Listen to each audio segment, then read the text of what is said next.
À la une de ce Midi Magazine, une marche silencieuse des femmes à Bobo-Dioulasso pour soutenir les forces de défense et de sécurité. Les imams sont mis à contribution pour invoquer la miséricorde divine pour vaincre la nébuleuse terroriste au Burkina Faso. Et la drogue en milieu scolaire, une réalité qui préoccupe. La présence des stupéfiants dans les lycées et collèges du Burkina Faso est reconnue par les élèves et le corps enseignant.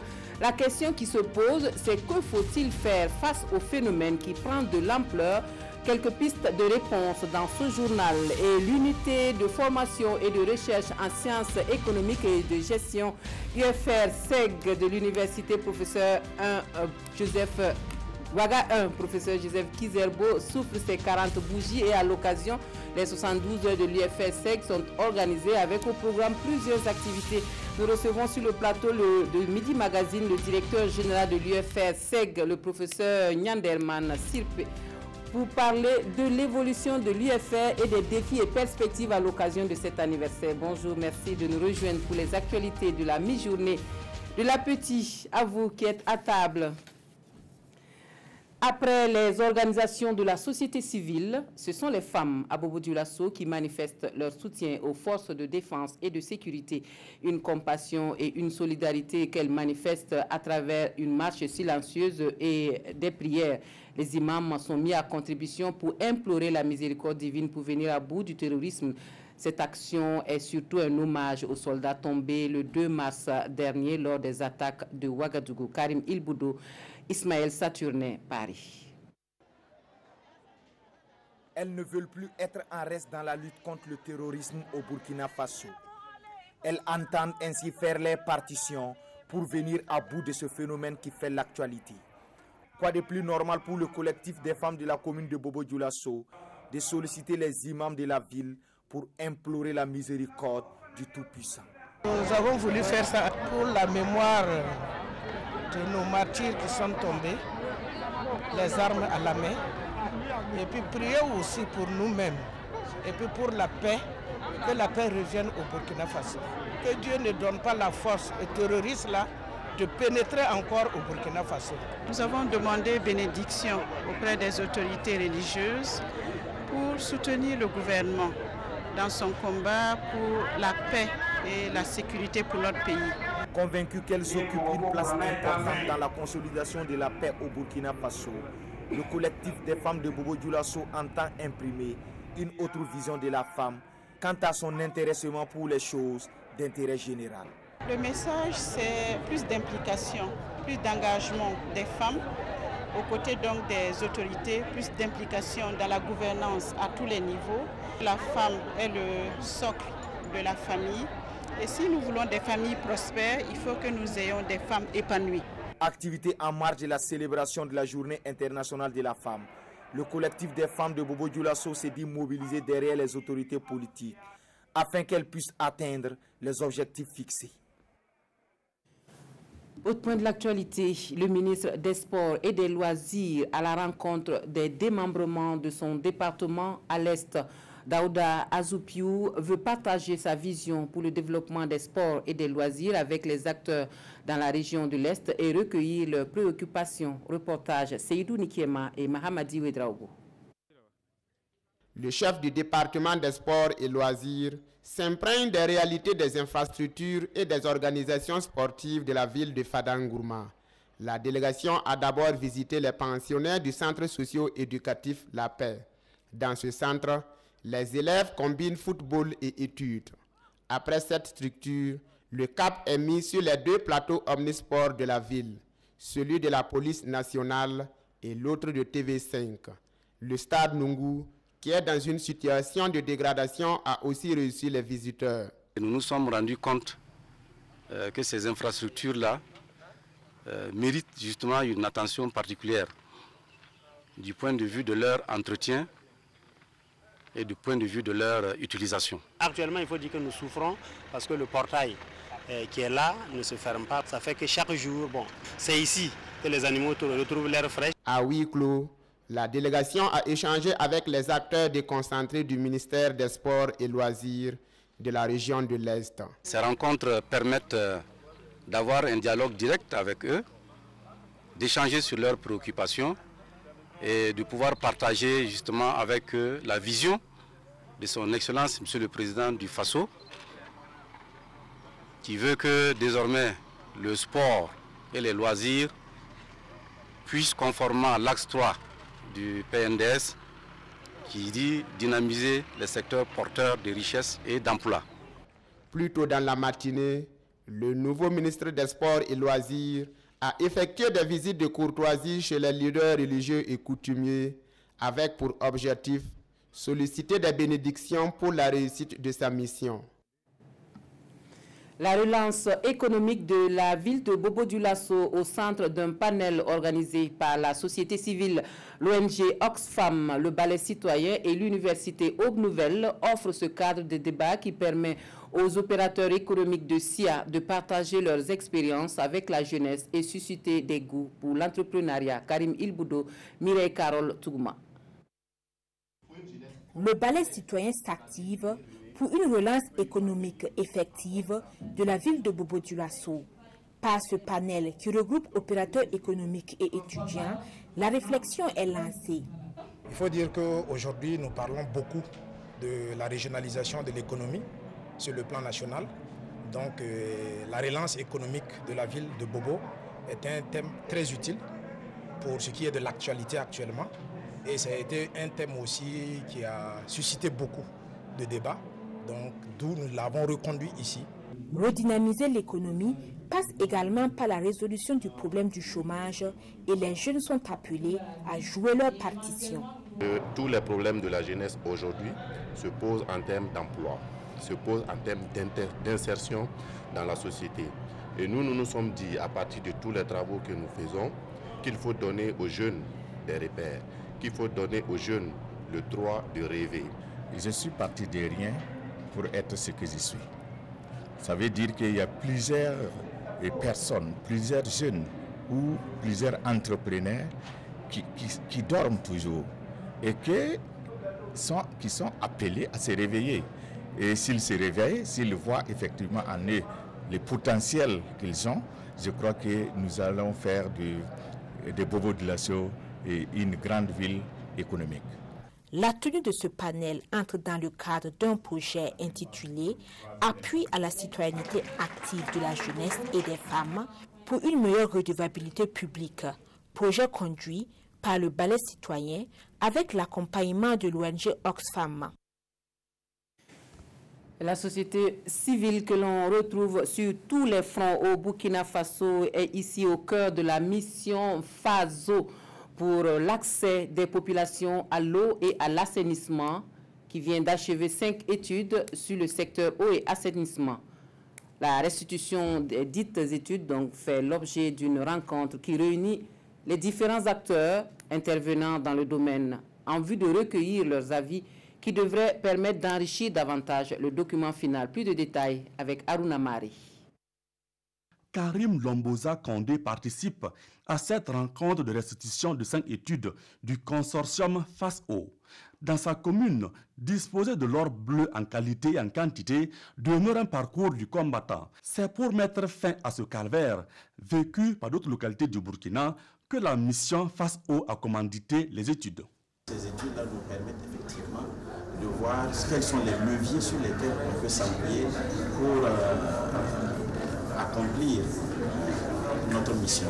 Donc ça va nous permettre de définir et d'identifier des activités qui vont constituer le statut, le plan de travail de la mission. Les acteurs veulent ainsi disposer d'un document de référence pour la réalisation du droit à l'eau et à l'assainissement au profit des populations. Ils vont surtout amender les travaux soumis par des consultants.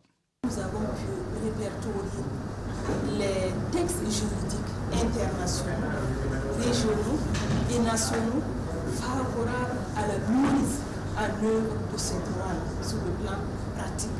Nous allons aller vers les populations en étant, en choisissant des pôles où on peut regrouper le maximum d'acteurs au niveau, dans la partie rurale, faut-il le dire, pour que cette redevabilité soit une redevabilité de proximité.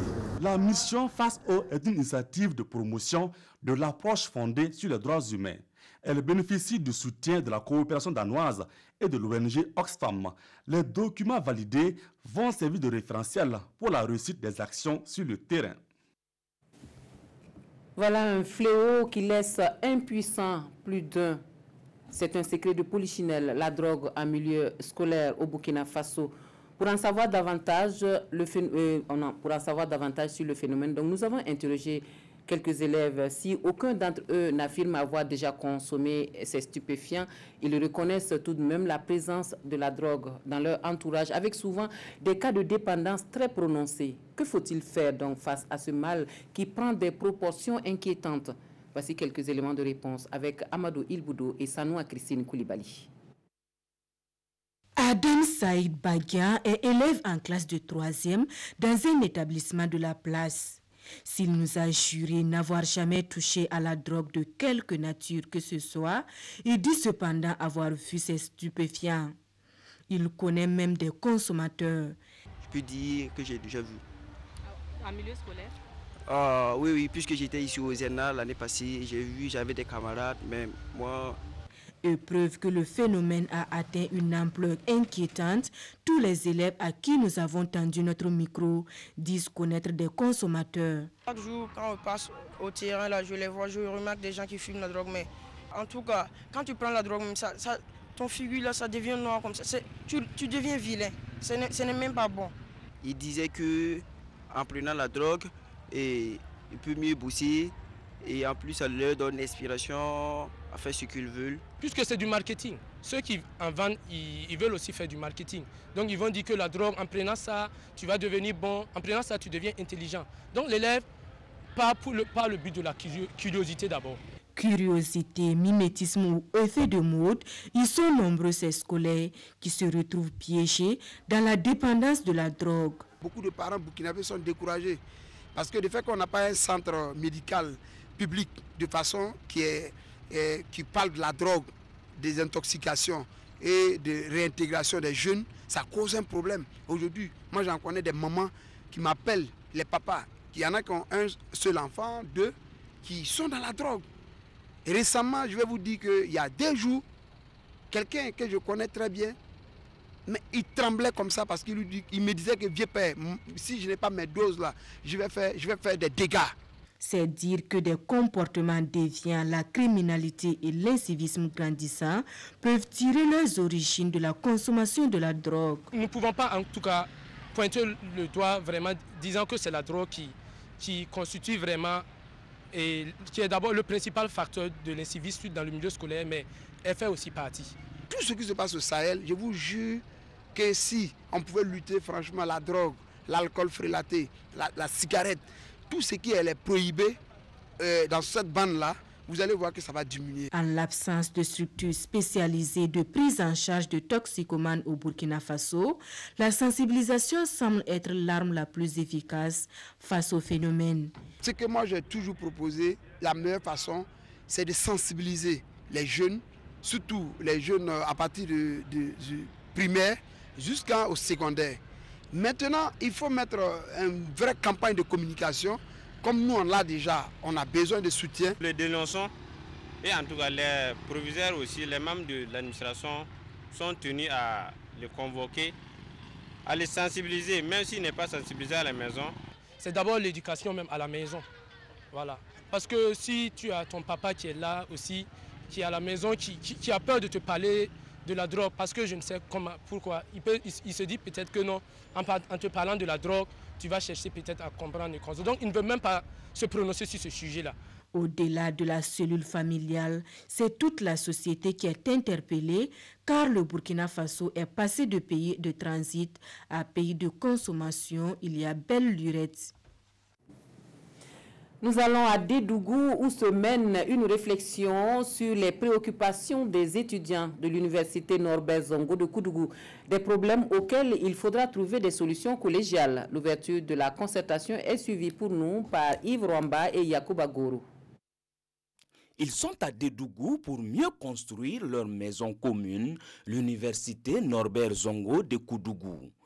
Eux, ce sont les acteurs du monde estudiantin regroupés ici autour du président de cette université. À travers cet atelier de réflexion, il s'agit d'instituer un esprit de dialogue au sein de l'université et de trouver des solutions consensuelles aux difficultés estudiantines. Vous voyez, dans nos universités, il y a un certain nombre de phénomènes qui se passent. C'est comme si ça se passait dans le silence. Et nous n'avons pas traduit un certain nombre d'informations que nous recevons de la part d'un certain nombre d'acteurs, notamment des étudiants, en des plans opérationnels.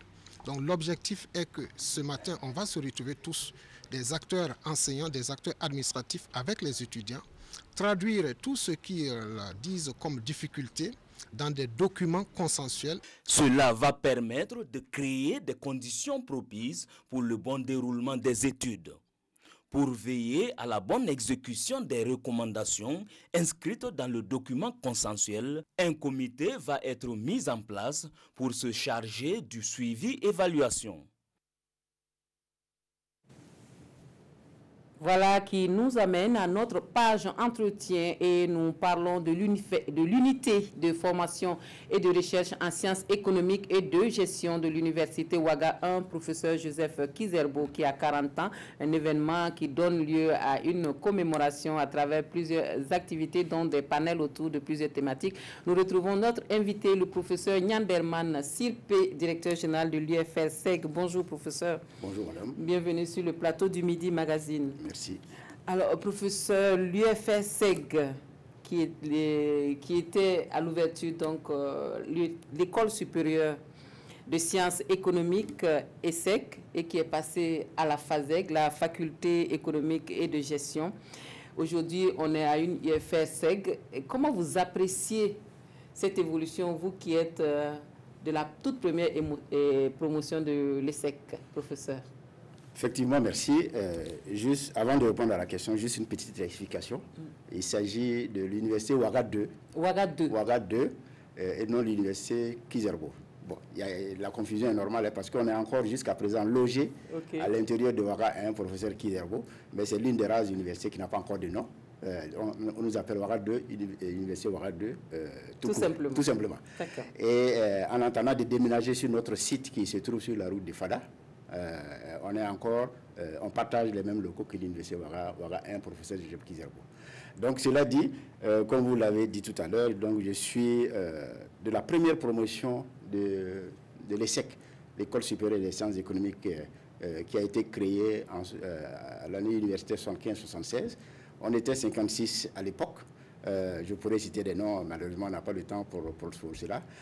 On était 56. Aujourd'hui, en 2015, 2016, 2016, 2017, puisque la rentrée 2017-2018 n'a pas encore eu lieu, on est, pour la première année seulement, on est à 3000. Donc, vous voyez l'évolution, en 40 ans, l'évolution. Mais quand on dit 40 ans, en fait, ce n'est pas 40 ans, c'est 42 ans. Puisque l'ESSEC a été créé en 1975 et aujourd'hui on est en 2018. Mais l'idée de la manifestation, de la célébration de ces 40 ans remonte à 2 ans et il n'y a que maintenant qu'on a pu réunir les conditions nécessaires pour réaliser cette manifestation. Donc voilà en gros ce que je peux dire sur l'évolution de l'ESSEC en passant par la FASEG pour aboutir aujourd'hui à l'IFR-SEG. L'IFR-SEG à 40 ans. Alors comment est-ce que vous pouvez apprécier la contribution justement de l'IFR à l'enseignement supérieur et à la formation au Burkina Faso? Quelle appréciation vous en faites? Justement, donc c'est dans le cadre de magnifier l'excellence de l'apport de l'UFR-SEG à la vie économique et sociale que nous organisons ces 40 ans-là. Nous nous arrêtons pour voir qu'est-ce qu'on a apporté à l'économie nationale, qu'est-ce qu'on a apporté au niveau global, etc. Et au passage, je dis que la manifestation est placée sous le patronage du Premier ministre, Paul Kabatieba, et du copatronage du président de l'Assemblée nationale, Bala Sakandé. Et donc, pour vous donner une idée de ce que l'UFR, l'ESSEC a apporté à la vie, ces deux personnalités-là viennent de l'ESSEC. Viennent de l'ESSEC, de la FASEG. On a également, qui nous accompagnent dans cette manifestation, on a nos deux parrains, que sont Baki Joachin, le PDG du groupe Édifice, qui, il faut le saluer au passage, a fait un travail énorme dans la réalisation de cette activité-là. Et puis, on a intégré le genre également parce qu'on a le deuxième parrain, c'est une dame, Madame Diallo, qui est la première femme à avoir soutenu un doctorat au niveau de l'UFR. D'accord, l'UFR SEG a donc donné 10 000 économistes au Burkina Faso. Est-ce que l'UFR, au jour d'aujourd'hui, s'adapte finalement aux exigences actuelles de la formation et de l'enseignement supérieur? Justement, cette halte qu'on veut faire, c'est pour réfléchir sur est-ce qu'il y a une adéquation entre la formation que nous faisons actuellement et les besoins du marché du travail. Et dans les débats, dans les panels qu'on va organiser, il y a un panel qui s'occupe de ces questions-là. L'employabilité, est-ce que les produits que nous sortons correspondent à ce que le marché du travail veut? Et on va inviter à cette occasion-là des gens, des professionnels, c'est-à-dire la Chambre de commerce, l'Agence nationale de l'emploi et d'autres structures pour débattre avec les théoriciens que nous sommes. Est-ce que les produits que nous sortons là correspondent au marché du travail? Si ce n'est pas le cas, qu'on puisse rectifier à l'occasion dans les formations futures et dans les curricula futurs qui vont être développés. Et quel cachet donner à cet anniversaire, professeur? C'est un cachet particulier parce que j'ai dit d'ailleurs tout à l'heure que le Premier ministre et le Président de l'Assemblée nationale sont nos parrains et coparrains. Ce cachet particulier-là, c'est qu'on voulait le marquer d'une pierre blanche, en invitant d'éminentes personnalités pour débattre d'un certain nombre de points que, si vous me donnez l'occasion, je vais donner dans les grands détails le programme d'activité. Et donc, le cachet particulier-là, c'est faire en sorte que tous ceux qui sont passés par l'ESSEC, par la VASEC, par l'UFR-SEC, puissent venir communier avec nous à travers les réflexions et à travers également des éléments de réjouissance qu'on pourrait avoir à élaborer. Okay. Donc, le programme, vous disiez, c'est des panels, c'est d'autres activités? Le programme, d'abord, il y a un programme avant, puisque la manifestation elle-même, elle aura lieu le 15, 16 et 17, donc jeudi, vendredi et samedi prochain. Avant ça, hier, on a eu une journée de salubrité publique. On aura ensuite un cross populaire le mercredi prochain. Et pendant les activités même, on a un certain nombre de thèmes qui vont être développés. Il y a une première conférence publique qui sera donnée juste après la cérémonie d'ouverture. Et cette conférence publique sera donnée par un éminent professeur, le professeur Mamadou Koulibaly de l'Université d'Abidjan, qui nous a fait l'honneur d'accepter cette invitation et de venir échanger avec nous. C'est un grand spécialiste des questions monétaires. Et on va le faire accompagner par nos spécialistes maison, c'est-à-dire on a le professeur Egueda Jacques Ouedraogo et puis Mahamoudou Diara de l'Université de Koudougou.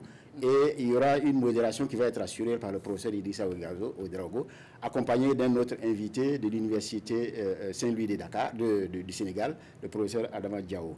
Et ensuite, on a un deuxième panel, une deuxième conférence publique qui va être donnée par l'administrateur de la Banque mondiale, notre compatriote Seydou Bouda, qui va nous entretenir sur le numérique, en fait, l'emploi à l'heure du numérique. Et vient avec une grosse équipe de la Banque mondiale pour nous présenter On a ensuite des panels débats qui vont être assurés par les enseignants et nos invités sur un échange intergénérationnel entre les étudiants et l'ensemble des invités des étudiants. Et on va discuter à bâton rompu sur l'évolution de l'UFR. Et ensuite, on a impliqué énormément les étudiants, où on aura à l'occasion un débat oratoire où on va mettre en compétition 3 étudiants en économie et 3 étudiants en gestion et un jury qui va les départager à la fin de la manifestation. Alors, professeur, pour finir, sans faire dans l'autosatisfaction, est-ce que vous pouvez être fier des produits de l'UFR-SEG? Est-ce qu'on peut, malgré les difficultés, se satisfaire des produits de l'UFR-SEG? Je pense personnellement, sans autosatisfaction, que l'UFR-SEG a formé des produits, des bons produits. Et la preuve, c'est que ces produits-là sont aujourd'hui ceux-là qui sont aux commandes des affaires publiques et des affaires privées. Le Premier ministre, le Président de l'Assemblée nationale. J'ai oublié de signaler qu'on a eu un gros apport aussi du secrétariat général du ministère de l'économie et des finances qui a mobilisé tous ceux qui relèvent de l'ESSEC, de la FASEG et de l'UFR-SEG à travers toutes les structures qui sont rattachées. Qui est lui-même issu de l'ESSEC, de la FASEG, je crois. La FASEG, parce qu'il est relativement plus jeune que nous. Et donc, il a mobilisé toutes les structures qui relèvent du ministère et ils ont contribué énormément. Je ne dirai pas le chiffre, mais c'est énorme la contribution que le département a eu à faire. Merci, professeur Sirpé, d'être venu sur notre plateau pour nous parler du 40e anniversaire de l'UFR-SEG. Vous allez rester avec nous pour la suite de notre journal. Surmonter l'obstacle du handicap pour réussir dans les études, c'est bien possible. Nous allons à Ouéguia pour un exemple avec Ousseini Zonou, qui ne s'est pas laissé handicaper par son état de surdité. Après un début de parcours scolaire dans une école intégratrice, il intègre le système classique et en classe de terminale D. Il poursuit donc sa scolarité aux côtés des élèves entendants. Son portrait avec Irénée Kaboré et Karim Bikenga. Ousseini Zono, un élève au parcours hors du commun. Sourd depuis sa tendre enfance, ce handicap ne constitue pas une entrave à ses études. Aujourd'hui, il est en classe de terminale D au lycée Yadega de Wayougia, aux côtés des élèves dits valides.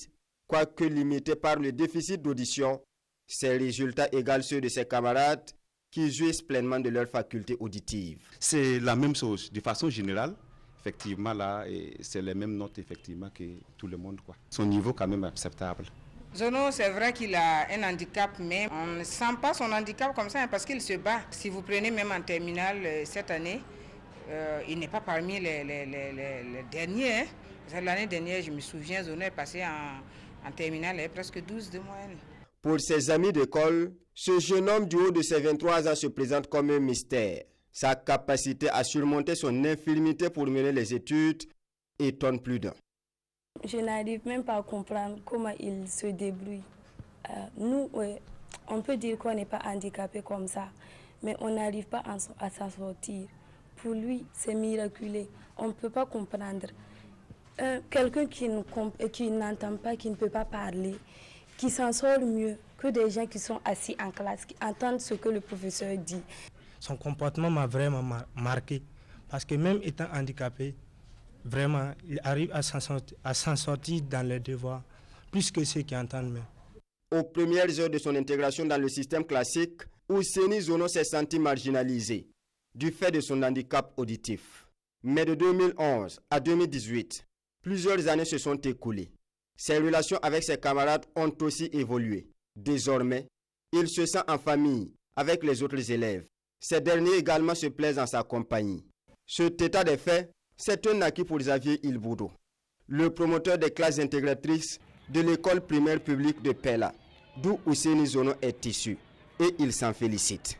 En 2011, quand il a obtenu son certificat d'études primaires, ça n'a pas été facile parce que tout le monde ne savait pas que les sourds pouvaient aller en classe de 6e.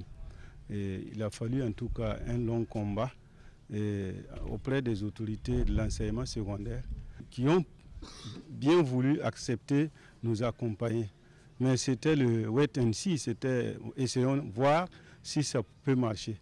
Mais à leur grande surprise, en fin de trimestre, Zono Ousseini a frappé fort au niveau de la classe et c'est ça qui a rassuré le corps professoral. Au-delà du promoteur, Ousseini Zono fait la fierté de ses parents, qui sont passés du désespoir à l'assurance quant à l'avenir de leur fils. Sa vie a beaucoup changé sur le plan comportemental, aussi bien que sur le plan des études. Il est encore mieux compris par son entourage, les enseignants, donc il évolue bien. L'intégration sociale acquise, Ousseini Zono va affronter un autre défi, celui de l'insertion professionnelle. Et il a une idée claire du métier qu'il compte embrasser au soir de ses études. Après l'école, j'aimerais travailler comme enseignant. Parce que j'aime faire le volontariat. J'aime bien travailler. En juillet prochain, Ousseini Zono va se soumettre aux épreuves du baccalauréat. Il se dit confiant et s'y prépare conséquemment. Je suis confiant. C'est difficile pour moi et je fais des recherches. L'élève Ousseini Zono encourage également par son parcours les responsables de son établissement. L'administration du lycée Yadega dit être disposée à accueillir d'autres élèves handicapés parmi ses effectifs. Une séance de dépistage gratuit du cancer du col de l'utérus au profit des femmes de Bobo-Dioulasso. L'opération a lieu au centre de santé et de promotion sociale de Farakan. Et c'est le collectif des femmes de SIA qui offre l'opportunité de ce test qui permet de déceler à temps ce mal pour une meilleure prise en charge. Mané Kanhien, Moumouni Barou. Elles sont du collectif des femmes de la commune de Bobo-Dioulasso. Ces femmes sont là pour les dépistages du col de l'utérus et du sein. Ce test diagnostic vise donc à identifier un éventuel début du cancer, une pathologie qui fait partie des maladies les plus dévastatrices de la vie des femmes. Là, je suis tranquille parce que je m'inquiétais si j'étais atteinte, parce que je n'avais jamais fait. Donc ça a été une première fois pour moi et je suis contente, c'est négatif aussi. La première responsable du CSPS de Farakan invite les femmes à se mobiliser pour la cause. Ce que je vais dire, c'est inviter les femmes, même en dehors du 8 mars, là, ils n'ont qu'à venir parce que c'est gratuit. Parce qu'avec la politique de gratuité, là, le dépistage est actuellement gratuit depuis 2016. Avril 2016, c'est gratuit. Donc on prend toutes les femmes, même 1 franc, ils n'enlèvent pas. Le meilleur moyen pour prévenir, là, c'est le dépistage. Parce qu'on examine la femme, on trouve des anomalies, on peut prendre des mesures correctrices à temps. Mais s'il n'y a pas de dépistage, on ne peut pas prévenir. Pour une meilleure prise en charge des femmes dans ce centre de santé à Farakan, le ministre de l'économie numérique et des postes, Adja Fatoumata Ouattara Nessanou, marraine de la cérémonie, n'est pas venue les mains vides. Elle a apporté des produits sanitaires comme le savon, l'eau de javel et des sels-pierres pour une bonne hygiène de vie. Un mot de l'actualité étrangère pour finir et nous allons en Sierra Leone où l'on s'achemine vers un second tour de l'élection présidentielle. Les résultats partiels et provisoires du premier tour ne donnent aucun vainqueur et les électeurs devraient reprendre le chemin des urnes pour départager les deux favoris Samura Kamara et Julius Maada. Les Sierra-Léonais répartiront peut-être aux urnes pour le second tour de la présidentielle. Aucun des 16 candidats n'a pu obtenir en effet les 55% de voix nécessaires pour une victoire à l'issue du premier tour du scrutin organisé mercredi, selon les résultats publiés samedi par la Commission électorale nationale. D'après ces données qui portent sur 50% des bureaux de vote dans chaque province, Samura Kamara de l'AP au pouvoir arrive en tête avec 43,2%, alors que Julius Maada du SLPP, la principale formation de l'opposition, recueille 43,09%. L'écart entre les deux candidats ne serait donc que d'un peu plus de 3000 voix. Si cette tendance se confirme, ces deux candidats iront donc au second tour de cette présidentielle, mais il faut encore attendre car il ne s'agit encore que des résultats partiels. L'ANEC promet de publier les résultats définitifs dès que possible. Et avant de nous quitter, sachez que votre émission sur la brèche reçoit ce dimanche Germaine Pitroapa, ancien haut-commissaire du Kouritenga sous la Révolution, conseiller à l'ambassade du Burkina à Paris, puis exilé politique en France depuis le 15 octobre 1987. Elle est donc l'invitée de l'émission sur la brèche ce dimanche avec Jérémy Sié Koulibaly. Fin de cette édition de l'actualité. Merci de votre attention. Toute l'équipe du 13h se joint à moi pour vous souhaiter une excellente journée dominicale.